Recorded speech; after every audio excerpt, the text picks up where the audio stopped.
చట్టసభలో మహిళలకు 33% కోటా కల్పించే 2023 మహిళా రిజర్వేషన్ల చట్టం గురువారం నుంచి అమల్లోకి వచ్చిందంటూ కేంద్ర న్యాయశాఖ అనూహ్యంగా నోటిఫికేషన్ జారీ చేసింది. 2029 నుంచి మహిళా రిజర్వేషన్లను అమలు చేసేందుకు సంబంధించిన బిల్లులను పార్లమెంట్లో ప్రవేశపెట్టిన రోజున ఈ నోటిఫికేషన్ రావడం ప్రాధాన్యత సంతరించుకుంది. చట్టం అమల్లోకి వచ్చిందని ప్రకటించడానికి సాంకేతిక కారణాలున్నాయని, అంతే తప్ప ప్రస్తుత సభకు ఇది వర్తించదని అధికార వర్గాలు చెబుతున్నాయి.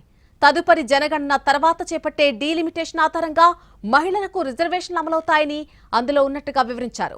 106వ రాజ్యాంగ సవరణ చట్టం 2023లోని సెక్షన్ 1లో ఉన్నటువంటి సబ్ సెక్షన్ 2 ప్రకారం సంక్రమించిన అధికారాలను ఉపయోగించుకుని 2026 ఏప్రిల్ 16వ తేదీని మహిళా రిజర్వేషన్ల చట్టం అమల్లోకొచ్చే తేదీగా ప్రభుత్వం నిర్ణయించినట్టు నోటిఫికేషన్లో న్యాయశాఖ తెలిపింది.